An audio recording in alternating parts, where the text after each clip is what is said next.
สบายดีบรรดาท่านจะมาสืบต่อเผยแพร่บทอธิบายประมวลกฎหมายแพ่งซึ่งจะมาลงเลิกในมาตรา116การเปลี่ยนแปลงนิติบุคคล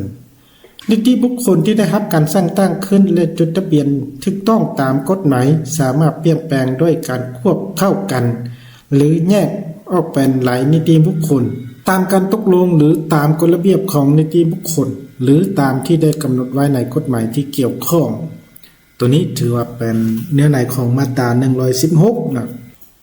และต่อมาจุดประสงค์ของมาตรานี้ก็เพื่อกำหนดให้รู้ว่านิติบุคคลก็สามารถเปลี่ยนแปลงด้วยการควบเข้ากันหรือแยกออกจากกัน